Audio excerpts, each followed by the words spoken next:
और ऐसे ब्रह्म ज्ञानी संत करुणा कृपा करके, जहाँ आजकल बच्चे, मोबाइल का ज़माना है, इंटरनेट का ज़माना है, फिल्मों का ज़माना है, बिगड़ने की तो कोई ऐसा जगह नहीं है कि आजकल बच्चे पाश्चात्य संस्कृति से इतने प्रभावित हो रहे हैं कि अपने माता पिता का भी कहना नहीं मानते। बेटा मोबाइल मत देखो, बेटा ऐसे सीन मत देखो मोबाइलों में, ऐसी फिल्में मत देखो। लेकिन हाथ में मोबाइल है तो फिर रहा भी नहीं जाता। लेकिन बापूजी बोलते हैं कि अगर जो माता पिता का कहना मानते हैं, अपने गुरुजनों का कहना मानते हैं, तो वो सफलता की ऊंचाइयों पर पहुंच ही जाते हैं। तो वो ज्ञान आपको यहाँ गुरुकुल में प्राप्त हो रहा है। ऐसे लगभग 40 गुरुकुल बापूजी ने करुणा कृपा कर भारत में और विदेश में खोले हुए हैं, जहाँ आप जैसे बच्चों को अच्छे अच्छे संस्कार मिल रहे हैं कि अच्छे नंबरों से कैसे पास हो, आपका शरीर कैसा स्वस्थ रहे। पाश्चात्य संस्कृति से जो प्रभावित हो रहे हैं बच्चे, वो अपनी संस्कृति की ओर लौट कर कैसे आएं, अपने माता पिता का आदर सम्मान करें, ध्यान कैसे करना चाहिए, भक्ति कैसे करनी चाहिए, साधना कैसी करनी चाहिए। और अगर ये सब कुछ जीवन में आ गया तो पढ़ाई में अच्छे नंबर से पास होना कोई बड़ी बात नहीं है। अगर एकाग्रता पता चल गई कि एकाग्रता कैसे जीवन में लाई जाती है, तो आप जिस क्षेत्र में कदम रखेंगे वहाँ पर आपको सफलता मिल जाएगी। और ये सारी कुंजियाँ हमारे बापूजी देते हैं, ये सारी कुंजियाँ हमारा गुरुकुल देता है। तो आइए, यही थोड़ी बस बापूजी की जो कुंजियाँ हैं, जो बापूजी ने बताई हैं। वैसे तो आपके शिक्षक गण आपको यहाँ पर बताते ही होंगे, फिर भी हम थोड़ा बहुत आपको बताएंगे कि ध्यान कैसे करना चाहिए, एकाग्रता जीवन में कैसी लानी चाहिए, भगवान का सहारा लेकर कैसे चलना चाहिए जीवन में। तो कमर सीधी और ज्ञान मुद्रा। ज्ञान मुद्रा यानी कैसे बैठते हैं बच्चों? ज्ञान मुद्रा कैसे होती है, किसे कहते हैं ज्ञान मुद्रा? ऐसे ऐसे शून्य बनाना है ना, अंगूठे के पास वाली उंगली को मिलाकर। ठीक है, अब घुटनों पर रख लो, कमर सीधी और आज्ञा चक्र। आज्ञा चक्र किसे कहते हैं पता है? जहां हम तिलक करते हैं उसे कहते हैं आज्ञा चक्र। क्या कहते हैं? आज्ञा चक्र। और इसे शिव नेत्र भी कहते हैं। तो जैसे भगवान शिव जी, आपने देखा है भगवान शिव जी का चित्र देखा है, तो यहाँ पर देखा आपने त्रिनेत्र। तो भगवान शिव जी को क्या कहते हैं? त्रिनेत्रधारी भी कहते हैं, है ना। तो यहाँ ध्यान करने से एकाग्रता बढ़ती है। तो ध्यान किसका करें, ये भी प्रश्न उठता है कि ध्यान में क्या करें। तो सबसे उत्तम साधन है कि सबसे पहले ओम, आपने ओम देखा है ना, ओम का ध्यान करें। जैसी आकृति ओम की बनी होती है, वैसी ही आकृति को आज्ञा चक्र में देखना है। या आपको बापूजी के श्री चित्र है, तो बापूजी के श्री चित्र को आप आज्ञा चक्र में देखें। राम जी हैं, कृष्ण जी हैं, शिव जी हैं, माँ दुर्गा है, या ओमकार है। उस आकृति को आपको कहाँ देखना है? आज्ञा चक्र में। और बार बार अगर मन में कोई दूसरे विचार आते हैं तो मन को पुनः आज्ञा चक्र में लाना, उसी ओमकार में लाना, वो कहलाता है ध्यान। क्या होता है वो? उसे कहते हैं ध्यान करना। यानी बार बार मन कहीं और किसी अन्य विचारों में चला जाए तो उसे बार बार ध्यान को केंद्रित करना ओमकार में, मूर्ति में, वो है ध्यान। उससे एकाग्रता बढ़ती है।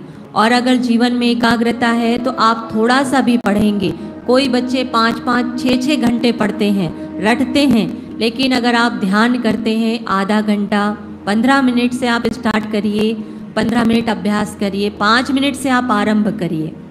तो अगर आप 1 घंटा भी पढ़ लेते हैं ध्यान करने के बाद, तो जो 5-6 घंटे पढ़ते हैं ना, आप 1 घंटे में उसको याद कर सकते हैं।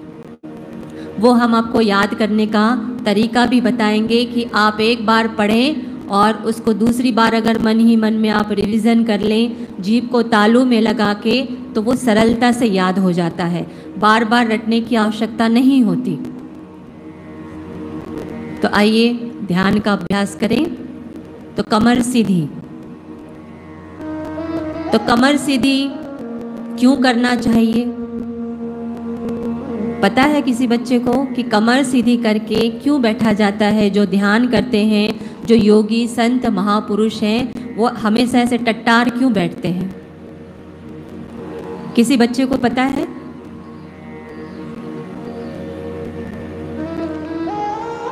तो देखिए क्या होता है।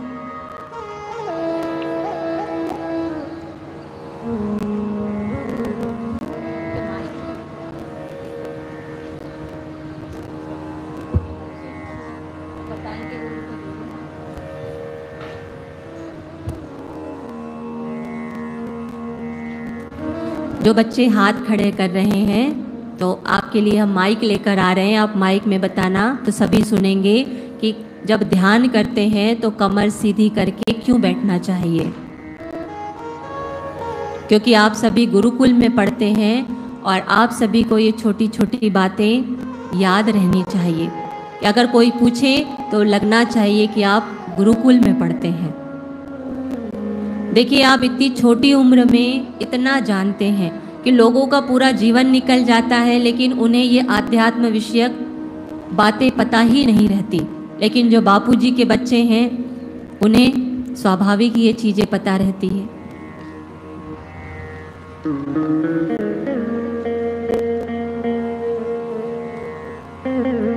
तो फिर से कमर सीधी हम आपको बार बार याद दिलाएंगे कि आपको कमर सीधी करके ही बैठना है। ज्ञान मुद्रा। ज्ञान मुद्रा करने से भी मन एकाग्र होता है। मन को एकाग्र करने के लिए ये मुद्रा सर्वश्रेष्ठ मानी जाती है। अगर किसी बच्चे का सर दर्द होता है, किसी को लगता है कि भाई पढ़ाई करते हैं या ऐसे ही सर में दर्द होता है, तो वो थोड़ी देर ऐसे ज्ञान मुद्रा में बैठे। तो जो आधा सर दर्द होता है या पूरा होता है, तो ज्ञान मुद्रा एक ऐसी मुद्रा है कि सर दर्द की बीमारी या मस्तिष्क के जो भी रोग हैं, वो इसमें आराम देती है।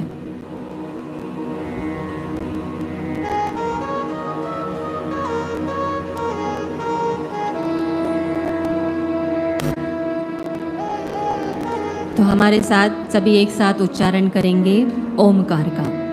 आंखें बंद, कमर सीधी, ज्ञान मुद्रा।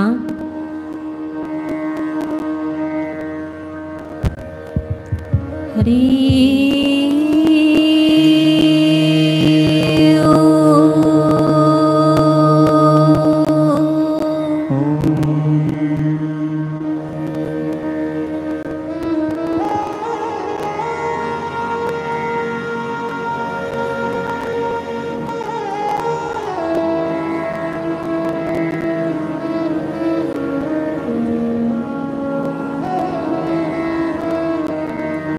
फिर से गहरा श्वास। कम से कम 7 बार ओमकार का गुंजन करने से जब भी कोई ध्यान भजन करे, जप करे, तो 7 बार अधिक करे तो और अच्छी बात है, लेकिन कम से कम 7 बार तो अवश्य करना चाहिए। लीजिए श्वास।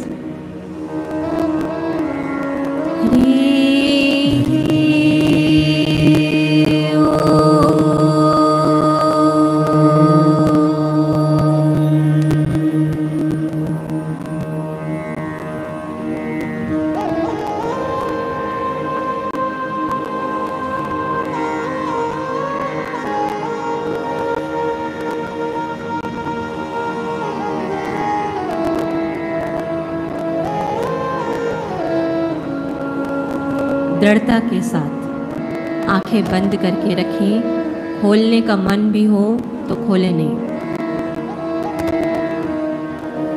इससे मन मजबूत हो जाएगा। मन में जैसा आए वैसा नहीं करना। मन को समझाएं कि नहीं, हमें 7 बार ओमकार का गुंजन करना है, तब तक आँख नहीं खोलनी है। इससे मनोबल बढ़ता है। आप में इतनी ताकत आ जाएगी इस प्रयोग से कि फिर आप जो चाहेंगे वैसा सिद्ध होने लग जाता है। क्यों? क्योंकि मन अपार शक्तियों का भंडार है। और बापूजी की ये बताई हुई कुंजियाँ जो विद्यार्थी अपने जीवन में लेकर आता है, वो उन्नति के शिखर पर पहुंच ही जाता है। तीसरी बार श्वास लीजिए।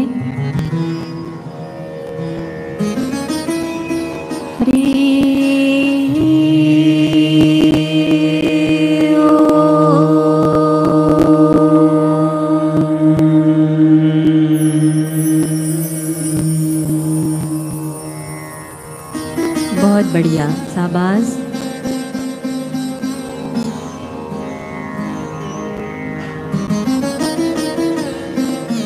आज्ञा चक्र में ओम का ध्यान करें। ओम की आकृति को देखें। धीरे धीरे आनंद आने लगेगा। जो ईश्वरीय शक्ति हम सब के भीतर सुषुप्त रूप में है, वो ध्यान करने से जागृत होने लगेगी। एक आनंद रस प्रकट होने लगेगा, शांत रस प्रकट होने लगेगा।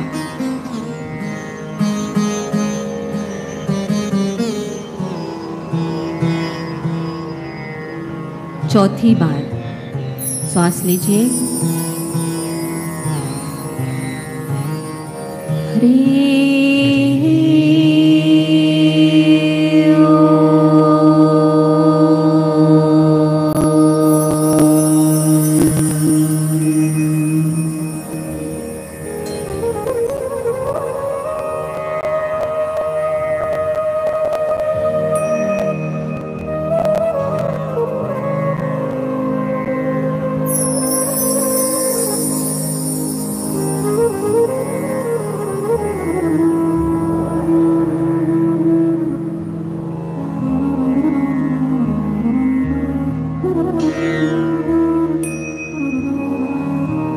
पांचवी बार श्वास ले लीजिए।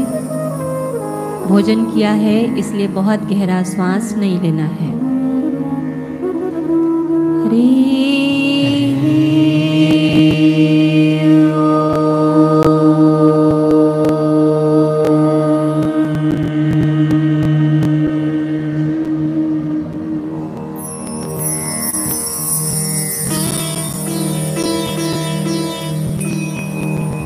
जो जितनी एकाग्रता से करेगा उसे उसका लाभ तुरंत होगा।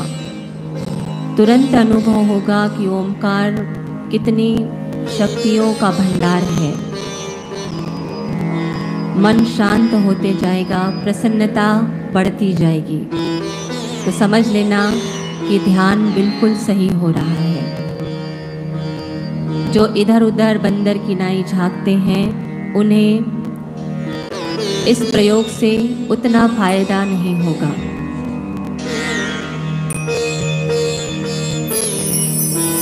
फिर से श्वास गहरा।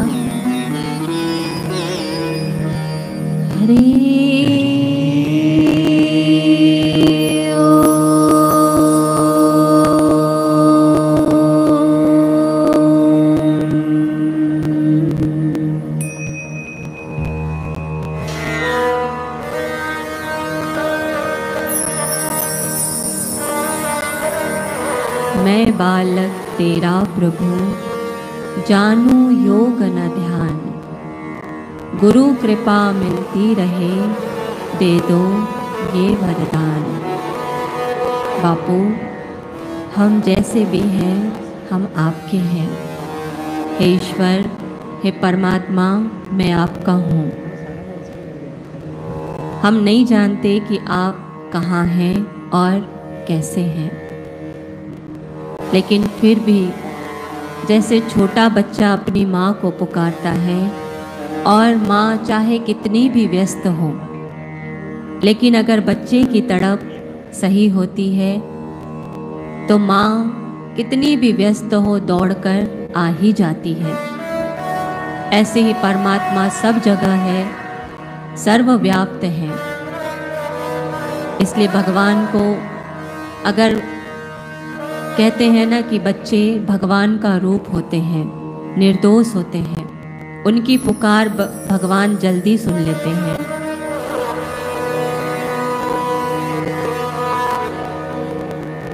फिर से गहरा श्वास।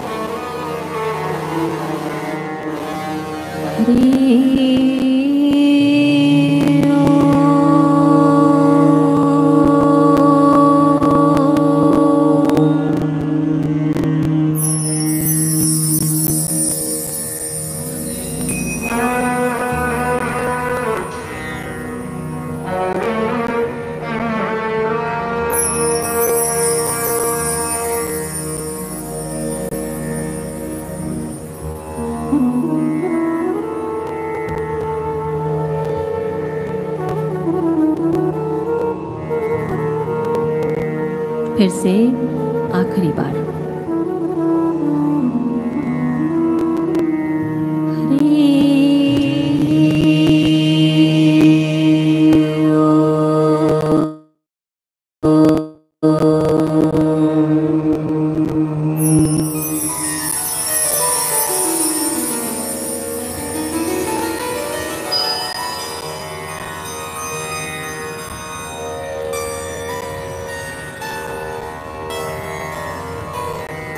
अब दोनों हाथ जोड़ लीजिए।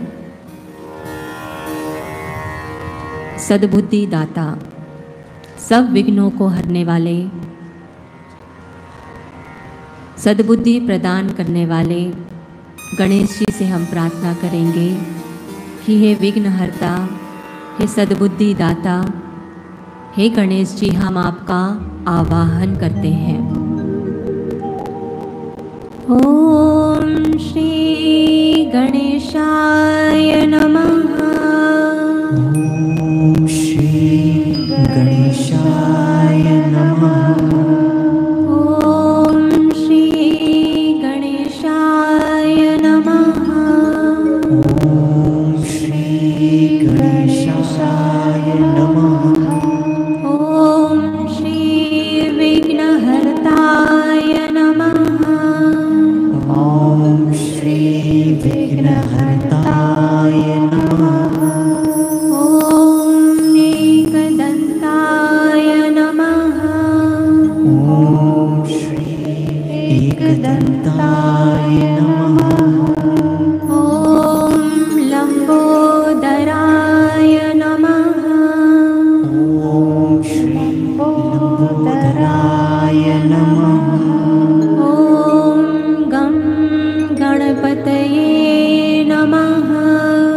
ओम गं गणपतये नमः। अब माँ सरस्वती का हम आवाहन करेंगे, जो विद्यादात्री है, जो ज्ञानदात्री है, जो हमें विद्या प्रदान करती है। ऐसी सरस्वती माँ के श्री चरणों में हम प्रणाम करते हैं और उनका आवाहन करते हैं। ओम श्री सरस्वती नमः। ओम श्री सरस्वत्यै नमः। ओम श्री ज्ञानदेव्यै नमः। ओम श्री ज्ञानदेव्यै नमः। ओम ऐं श्री सरस्वत्यै नमः। ओम ऐं श्री सरस्वत्यै नमः। अब अंधकार से प्रकाश की ओर ले जाने वाले, अज्ञान से ज्ञान की ओर ले जाने वाले श्री सद्गुरुदेव के हम श्री चरणों में प्रणाम करते हैं। ओम श्री गुरुभ्यो नमः। ओम श्री गुरुभ्यो नमः।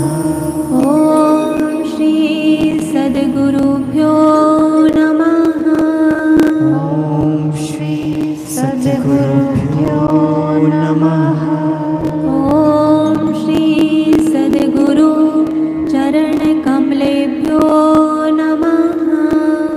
ॐ श्री सद्गुरु चरण कमलेभ्यो नमः। गुरुर्ब्रह्मा गुरुर्विष्णु गुरुर्देवो महेश्वरा गुरुर्साक्षात्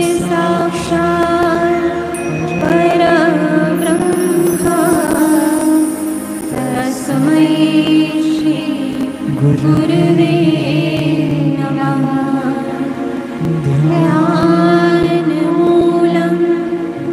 गुरुमूर्ति पूजामूलं गुरुपदं मन्त्रमूलं गुरुर्वाक्यं मोक्षमूलं गुरुकृपा। अखण्डमण्डलाकारं व्याप्तं येन चराचरं तत्पदं दर्शितं येन तस्मै श्री गुरवे नमः।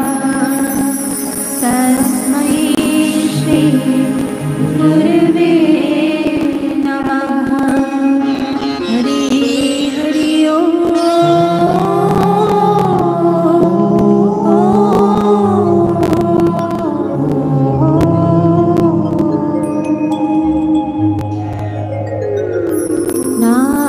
नारायण नारायण श्रीमन्नारायण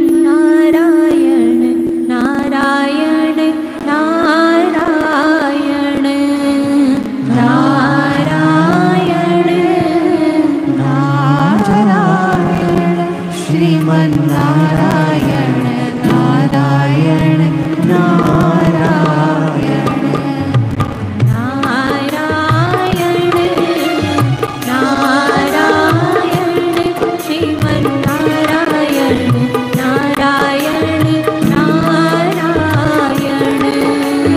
नारायण नारायण। प्यार से ताली बजाते हुए और अपनी जीवा से भगवान के नाम का उच्चारण करें। हरि ओम हरि ओम हरि ओम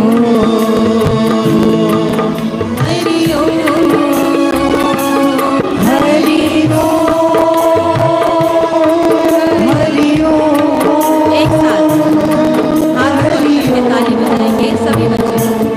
हरि ओम हरि ओम हरि ओम हरि ओम हरि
राम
बच्चियां भी करेंगी और ताली भी बजाएंगी।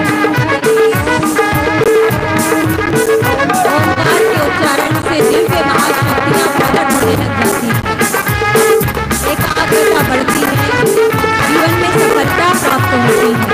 इसलिए कंजूसी नहीं करना भगवान के नाम लेने में।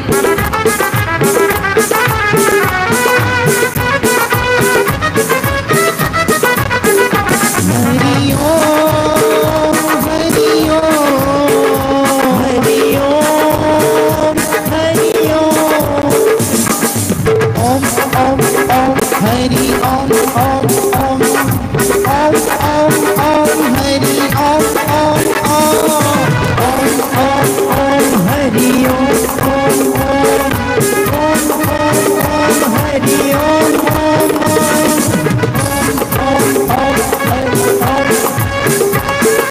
शक्ति भक्ति और मुक्ति। जय हो।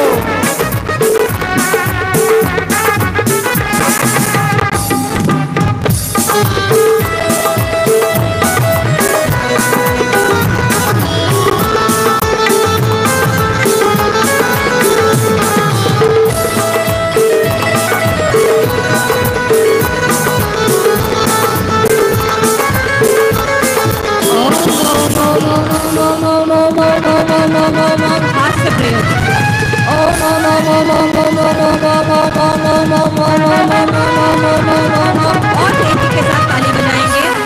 राम राम राम राम राम राम राम राम राम राम राम राम राम राम राम राम राम राम राम। उच्चारण सभी को करना है, बच्चियां सभी एक साथ उच्चारण, आवाज सभी की बराबर आनी चाहिए। और जब हम हाथ ऊपर करेंगे, हंसेंगे, तो आपको भी हंसना है, हंसी आए या ना आए, ठीक है। देखिए, अगर आप ताली बजाते हैं तो जितनी जोर से आप ताली बजाएंगे तो हमारे हाथ में क्या होता है, एक्यूप्रेशर पॉइंट होता है। आप एक्यूप्रेशर डॉक्टर के पास जाएंगे तो आपको अगर पेट में दर्द है या गले में दर्द है, छाती में दर्द है या शरीर के किसी भी अंग में दर्द है, तो क्या करते हैं डॉक्टर, आपके पॉइंट दबाते हैं। एक्यूप्रेशर पॉइंट वाले जो डॉक्टर होते हैं ना, वो पॉइंट दबाते हैं कि उन्हें पता होता है कि पेट में दर्द है तो कौन सा पॉइंट दबाएंगे तो आराम होगा, गले में दर्द है, सिर में दर्द है या किसी भी अंग में दर्द है तो कहाँ दबाने से आराम होता है। तो हमारे हाथों में और पैरों में वो पॉइंट होते हैं। तो ये ऋषि पद्धति है कि जब आप ताली बजाते हैं, जोर से ताली बजाने में इस हाथ से प्रयोग में कंजूसी नहीं करना। तो क्या होगा, अगर आपके शरीर में कहीं तकलीफ है या दर्द है या नहीं भी है, तो भी आप अगर ताली बजाते हैं तो आपका शरीर स्वस्थ हो जाता है ताली बजाने से। और जब हम भगवान का नाम लेते हैं स्पीड के साथ, जैसा हम यहाँ पर ले रहे हैं राम राम राम, तो उससे क्या होता है, हमारे शरीर में एक दैवीय शक्ति प्रकट होने लग जाती है। भगवान के नाम उच्चारण से जीवनी शक्ति का विकास होता है और शरीर में सूक्ष्म रूप से कोई रोग है, कोई बीमारी है, तो रोग प्रतिकारक शक्ति भी हमारे शरीर में बढ़ती है। बीमार जो बच्चे बार बार बीमार होते हैं, बार बार मलेरिया टाइफाइड हो जाता है, तो ये प्रयोग घर में अवश्य करें दिन में एक बार। और जब हम हाथ ऊपर करके हंसते हैं तो एक समर्पण कि भगवान हम जैसे भी हैं हम आपके हैं। और हंसने से, अच्छा हंसता हुआ चेहरा अच्छा लगता है बच्चों की रोता हुआ कि रोता हुआ? तो जो बच्चे ये प्रयोग करते हैं, नित्य हंसते हैं, आपने देखा होगा एक सुवाक्य जो बापूजी हमेशा बोलते भी हैं और लिखवाते भी हैं कि सदैव प्रसन्न रहना ईश्वर की सर्वोपरि भक्ति है। जो सदैव प्रसन्न रहता है, सदैव हंसमुख रहता है, वो सभी क्षेत्रों में आगे रहता है। पढ़ाई के हो, खेल कूद के हो, जीवन में किसी भी क्षेत्र में हो, जो हंसमुख है, प्रसन्न है, उसे सफलता अवश्य मिलती है। तो फिर से करें, हम हास्य प्रयोग करें। ताली बजाने में कंजूसी करोगे, बोलने में